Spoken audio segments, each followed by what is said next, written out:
Welcome to lesson 7 traders. इस chapter में हम ट्रायंगल्स एंड रेक्टेंगल्स पैटर्न के बारे में जानेंगे। उसे हमारे ट्रेडिंग एनालिसिस के साथ हमें कैसे कंबाइन करना है, इस बारे में भी हम उसकी जानकारी लेंगे। तो आइए आगे बढ़ते हैं। ट्रायंगल पैटर्न्स ये एक तरह के फील्ड चैनल्स होते हैं जो कि कॉन्टिन्यूशन पैटर्न को ही अलाइन करते हैं। अगर हम सिमेट्रिकल ट्रायंगल्स की बात करें, जो हम आगे स्लाइड्स में देखेंगे, ट्रायंगल कितने तरह के होते हैं और सिमेट्रिकल ट्रायंगल क्या होते हैं। सिमेट्रिकल ट्रायंगल जो होते हैं ये किसी भी डायरेक्शन में ब्रेकआउट कर सकते हैं, अदर अपसाइड और डाउन साइड। ट्रायंगल के की पॉइंट्स की अगर मैं बात करूं, तो प्राइस एक्शन के हिसाब से हमें एटलीस्ट 4 रीटेस्ट पॉइंट्स या रिजेक्शन पॉइंट्स ट्रायंगल की बाउंड्रीज के लिए चाहिए होते हैं before the breakout of the triangle.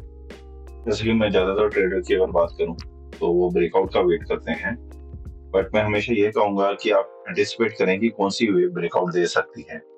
Fibonacci tool या फिबोनाची की रिट्रेसमेंट हमें काफी ज्यादा हेल्प करती है। ट्रेड सेटअप की अगर बात करूं स्टॉप लॉस की, तो स्टॉप लॉस हमारा जो भी होता है वो हमारे स्विंग्स के हिसाब से डिसाइड होना चाहिए। जो भी हमारी हायर लो या लोअर हाई स्विंग होती हैं, में स्प्रेड प्लस फ्यू पिप्स हमें ऐड करने चाहिए। और टेक प्रॉफिट की बात करूंगा तो हमारी जो ट्रायंगल की हाइट होती है, उस हाइट के बराबर जो हमारा ब्रेकआउट लेवल आता है, वहां पर हमें वो वेव प्लेस करनी चाहिए, जो कि हम एक एग्जांपल के साथ आगे समझेंगे भी। और या फिर आप फिबोनाची एक्सटेंशन का भी यूज कर सकते हैं अपने टेक प्रॉफिट्स के लिए। अगर मैं इसमें सबसे अच्छी टिप की बात करूं तो वो यही है कि हमेशा एंटिसिपेट करें कि कौन सी वेव ब्रेकआउट दे सकती है। 4 पॉइंट्स के बाद हम हमारे ट्रायंगल को एक्टिवेट करेंगे, ट्रायंगल पैटर्न को, कि यह एक ट्रायंगल पैटर्न है। अब हमें इस हिसाब से सोच, अगर हम एंटिसिपेट कर पाएंगे एक अच्छी ब्रेकआउट वेव को, तो हमारी रिस्क रिवॉर्ड रेशो काफी बेहतर होगी ब्रेकआउट लेवल पे ट्रेड लेने से। हमारे 4 तरह के ट्रायंगल होते हैं: असेंडिंग, डिसेंडिंग, सिमेट्रिकल और रिवर्सल सिमेट्रिकल, जिसे हम एक्सपेंडिंग ट्रायंगल भी बोलते हैं। असेंडिंग ट्रायंगल की बात करूं तो हमारा टॉप जो होता है वो फ्लैट रहता है। बॉटम में अगर हम स्विंग के हिसाब से देखें तो हमारे पास हायर लो होते हैं। और सबसे इम्पोर्टेंट बात यह है कि हमें ये देखना है कि मार्केट ट्रैवल कहाँ से कर रहा है। जब हम बुलिश मार्केट में होते हैं तो मार्केट अपसाइड में होता है, वेव ए ट्रेस होती है, wave B, wave C, wave D, wave E. Wave E पे हम एंटिसिपेट करेंगे कि ये अब ब्रेकआउट हो सकती है, तो हम वेव सी के नीचे स्टॉप लॉस प्लेस कर सकते हैं। वैसा वैसा सेम पिक्चर में अगर आप देखें बियर मार्केट में, तो ये सेम एग्जांपल है। अब हम डिसेंडिंग ट्रायंगल की बात करें तो इसमें मार्केट बुलिश मूव में आता है। इसमें जो बॉटम होते हैं वो फ्लैट होते हैं और जो टॉप होते हैं इनके डिक्लाइंस होते हैं। उससे कंफ्यूजन जो ट्रायंगल्स में पैटर्न होते हैं वो सिमेट्रिकल होते हैं। सिमेट्रिकल कॉन्ट्रैक्टिंग हो भले एक्सपैंडिंग हो, ये दोनों तरफ ब्रेकआउट दे सकते हैं, बट हमें मोस्टली फिबोनाची टूल के साथ हमें इसके हेल्प लें। जैसे कि आप देखेंगे बुलिश मार्केट है, बुलिश मार्केट में मार्केट नीचे से ऊपर ट्रैवल करता है, फिर A B C D E pattern बनता है। ई पैटर्न पे हम पहले यही हमारी एक्सपेक्टेशन रहेगी कि मार्केट विल गो अपसाइड। हमेशा हमें ट्रेंड के साथ हर अपना एनालिसिस को तवज्जो देनी है। अगर हम बियर मार्केट की तरफ देखें तो मार्केट ऊपर से नीचे ट्रैवल करता है, A B C D E. Top इसमें डिक्लाइन हो रही होती है, बॉटम राइजिंग हो रही होती है। अब देखेंगे कि हमारे पास बॉटम्स में जो है हाई लो है, और जो ऊपर से नीचे मार्केट आ रहा है उसमें हमारे पास लोअर लोस है। रिवर्सल सिमेट्रिकल ट्रायंगल में क्या होता है कि यह कॉन्ट्रैक्टिंग ट्रायंगल के अपोजिट होते हैं। इनकी स्टार्टिंग नैरो होती है और इनका एंड ब्रॉड होता है। तो आप इसमें देखेंगे कि A B C D E, top हमारे राइजिंग हो रहे हैं, हमारे पास हायर हाइज हो रहे हैं, और बॉटम में अगर आप देखें तो लोअर लोज भी बन रहे हैं। तो हमें ये जरूर इसमें ध्यान देना है कि सबसे कंफ्यूजन ट्रायंगल यही है, और इसको हम भी यही कोशिश करेंगे कि हम ट्रेंड के साथ ही ट्रेड करें। अगर मार्केट में कभी हमारे पास रिवर्सल आ भी रहा होता है तो हमें 1 2 3 4 हमारे जो रिवर्सल पैटर्न है हम उसको साथ में इसके साथ जोड़ेंगे। रेक्टेंगल पैटर्न्स, रेक्टेंगल पैटर्न्स हमारे हॉरिजॉन्टल चैनल होते हैं, यहाँ पर प्राइस जो है वो साइडवेज में मूव करता है।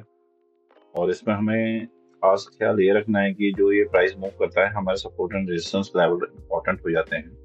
की पॉइंट की बात करें तो हमें एटलीस्ट 4 टचेस चाहिए, जो कि हमारी चैनल की बाउंड्रीज को एस्टेब्लिश करती हैं और हमें मेन ट्रेंड के लिए इंडिकेट करती है। फिबोनाची टूल हमें हमेशा ही हेल्प करता है। हमें इसमें रिट्रेसमेंट लेवल्स और कौन सी पोटेंशियल ब्रेकआउट वेव है और हमारी एंट्रीज को रिफाइन करने में फिबोनाची की बहुत बड़ी हेल्प रहती है। ट्रेड सेटअप की बात करें तो ट्रेड सेटअप में हमारे जो स्टॉप लॉस होते हैं, हमारे प्रीवियस स्विंग हायर लो या लोअर हाई के स्प्रेड प्लस फ्यू पिप्स डिस्टेंस के साथ हमें प्लेस करना रहता है। और टेक प्रॉफिट की बात करें तो जो हमारे रेक्टेंगल की हाइट स्टैब्लिश होती है वही हमारा टेक प्रॉफिट रहता है। इसी के साथ आप फिबोनाची भी अलाइन कर सकते हैं।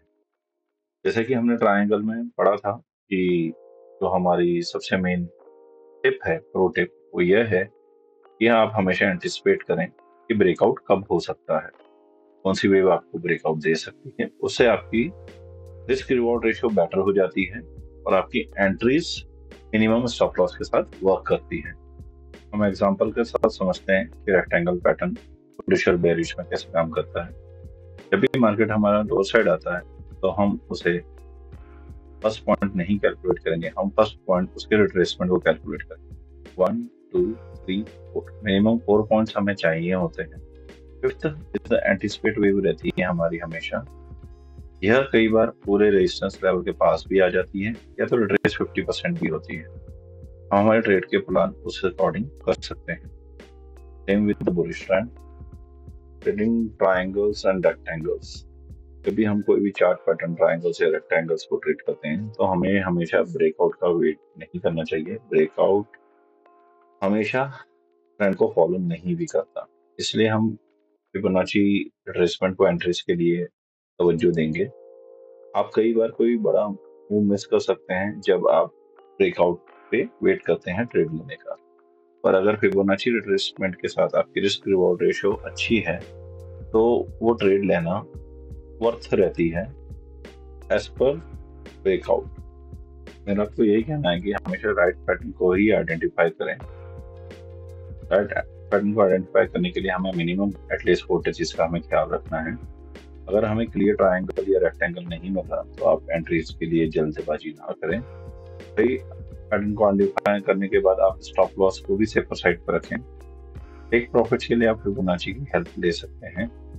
और इसमें सबसे इम्पोर्टेंट बात यही मैं कहना चाहूँगा कि अगर आप पैटर्न का कॉम्बिनेशन फिबोनाची के साथ करते हैं और सही पैटर्न को रिकॉग्नाइज करते हैं तो आप एक अच्छे रिस्क रिवॉर्ड रेशियो पर काम कर सकते हैं। आपकी ट्रेड बहुत अच्छे रिस्क रिवॉर्ड रेशियो के साथ रन करेगी। और फिबोनाची को साथ में ऐड करने का हमें यही हेल्प होता है कि हमारी एक्यूरेसी और कंसिस्टेंसी लॉजिकल हो जाती है। आइए हम एक रेक्टेंगल की एग्जांपल समझते हैं। जैसे कि आप देख रहे हैं कि मार्केट बेरिश है, हम एक रेक्टेंगल को आइडेंटिफाई करते हैं। आप कहेंगे कि ये जैसा हम चार्ट में देख रहे थे वैसा नहीं है। तो जैसे मैंने आपको पहले भी बताया, मार्केट का नेचर डायनामिक है, तो हमें उस चीज का खास ख्याल रखना पड़ेगा कि जो वो प्रिंटेड पैटर्न्स होते हैं वो सिर्फ आपको बताते हैं कि दिस कुड बी, पर जो वो पैटर्न होते हैं थोड़े से स्पाइक्स भी होते हैं। जैसे आप देख सकते हैं कि विक्स हैं, विक्स का हमें ख्याल रखना है। कुछ फेक कैंडल्स के ब्रेकआउट्स भी मिलते हैं।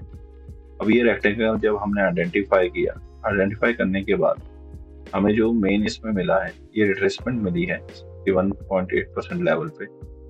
और फिर हमने इस पे जो टारगेट रखा है सेम लेंथ भी रखी है और एक्सटेंशन लेवल भी रखा है फिबोनाची का। आप देख सकते हैं हमें एक बेहतर एंट्री मिलती है। और अगर आप इस टचेस के बाद भी, यहाँ जो लास्ट टच है जहाँ पे मैंने ब्लू कलर का हाईलाइट किया है, इस टच के बाद भी अगर आप देखें तो मार्केट पे दोबारा उसी लेग का 61.8% लेवल पे रिट्रेस होकर नीचे की तरफ ब्रेकआउट दिया। तो आपके पास दो ऑप्शंस रहती हैं rather than trading a breakout. Breakout पे आपका स्टॉप लॉस भी बड़ा हो जाएगा और टेक प्रॉफिट भी आपका कम हो जाएगा। अब यहाँ पे आप देखेंगे यदि अगर हम 61.8 पे हमने अगर ट्रेड किया है तो हमने स्टॉप लॉस 100% लेवल को रखा है। तो इस चार्ट को ध्यान से देखिए, प्रैक्टिस करिए। जितना प्रैक्टिस करेंगे उतना आप बेहतर होते जाएंगे। इसी के साथ इस चैप्टर का हमारा एंड होता है। नेक्स्ट चैप्टर में हम पोजीशन और मनी मैनेजमेंट के ऊपर बात करेंगे। तो बने रहिए हमारे साथ।